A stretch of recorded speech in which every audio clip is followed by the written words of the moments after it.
Y os voy a contar los mapas conceptuales de docente, discente, tarea y transferencia. En primer lugar, empiezo con docente. Aquí lo tenéis, que es, pues se va a ver definido por sus propias funciones. Es la persona que tiene que transmitir conocimientos, guiar en el aprendizaje, es decir, ayudar a la resolución de dudas y los conceptos aplicados, y va a tener una función de educador, va a transmitir valores. Y esto va a tener especial importancia en las edades tempranas.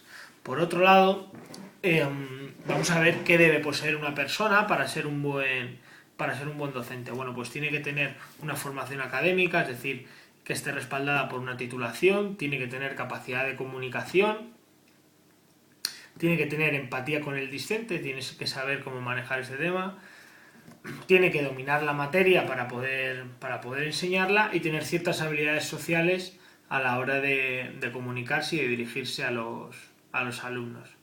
Y luego esta persona tiene que seguir unas pautas de actuación, que son mostrarse accesible al alumno, estar en constante renovación, tiene que reciclarse muy continuamente para continuar siendo un experto de la materia, tiene que ejercer una autoridad, pero una autoridad democrática, donde acepte la participación y la creatividad del alumno, y el establecimiento de unos objetivos va a ayudar mucho a reforzar la implicación del alumno, que si sabe el porqué de la tarea, la realizará con una mayor motivación. Bueno, ese sería el mapa de docente y vamos a explicar el de discente. El rendimiento del discente se va a ver condicionado en función de sus características personales.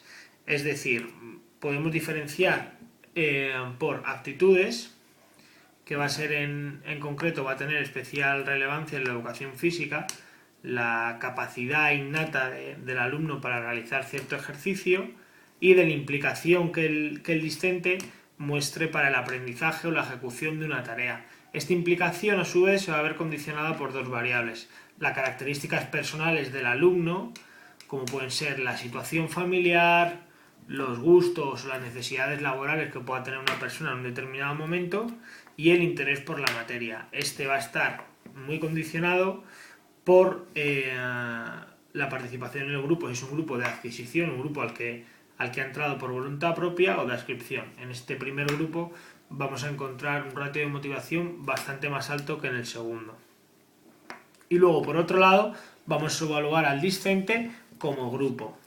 Bien, como grupo vemos que podemos encontrar dos tipos de grupo: un grupo homogéneo o heterogéneo. Un grupo homogéneo, es decir, que las características de los alumnos del grupo son muy similares entre sí, o heterogéneo cuando encontramos muchas diferencias, que sería, por ejemplo, más común en la enseñanza pública. Evidentemente va a ser más fácil trabajar con un grupo homogéneo porque las habilidades, motivación y características del alumno que hemos visto arriba van a ser más parecidas, lo que nos va a facilitar la organización de los recursos organizativos, que son espacio, el espacio del que disponemos para realizar la tarea, el tiempo del que disponemos para realizar la tarea, con qué material podemos realizar esa tarea y qué volumen de grupo tenemos de discentes, nos va a condicionar mucho la clase. Aún así, todo esto va a venir muy marcado por la capacidad de gestión que tenga el docente para motivar, para gestionar, etc. Vale, a continuación vemos el mapa conceptual de interacción. Entonces, como base está claro que hay una necesidad de colaboración, hace falta que haya un discente que quiera aprender y un docente que quiera enseñarle. Vamos a hacer dos diferencias que van a ser gestión del grupo y gestión de la comunicación. Bien, en la gestión del grupo, la interacción se va a ver condicionada por la gestión de los recursos organizativos, cómo gestiona el profesor un volumen de alumnado muy grande o muy pequeño, y cómo se posiciona ante este. Es decir, si genera o no un clima afectivo. ¿Cómo va a generar este clima? Bien, pues posicionándose ante el alumno con accesibilidad y ejerciendo una autoridad democrática. ¿Qué tiene que motivar este profesor? La participación de los alumnos. Bien, en la gestión de la comunicación vemos que existen dos tipos de comunicación, unidireccional y bidireccional.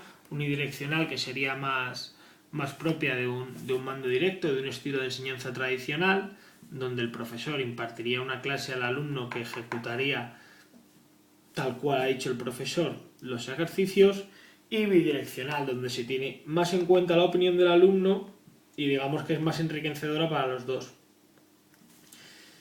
Bien, pues esos son los dos tipos que tenemos de comunicación, que lo hacemos evidentemente a través del lenguaje. En el lenguaje verbal habría que destacar que sea un lenguaje claro y adaptado a las necesidades y al conocimiento del alumno, y la utilización del lenguaje no verbal como una herramienta de apoyo para recalcar, para dar cierto énfasis en las palabras o las situaciones que queramos recalcar. Y ya por último está aquí el mapa de la tarea, que simplemente, bueno, es una clasificación de los tipos de tarea que tenemos en función de el grado de participación corporal. Encontramos las tareas finas o globales.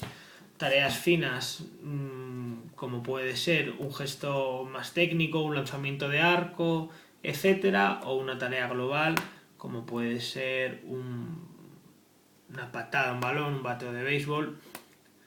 En cuanto a la participación cognitiva, las encontramos perceptivas o habituales. En cuanto al grado de control ambiental, vemos que tenemos las abiertas y las cerradas. Según el grado de control sobre la acción, encontramos regulación externa, autorregulación o regulación mixta, que sería una mezcla de las dos. Según cómo presentemos al alumno de definida la tarea, pues tenemos una tarea definida, una tarea semidefinida, una tarea no definida, donde sería el alumno el que explorase un poco más. Según la naturaleza, pues encontramos que tenemos tareas energéticas, tareas informativas o tarea expresiva en función del sistema que más intervenga para la realización de estas, el perceptivo, el de decisión o el de ejecución.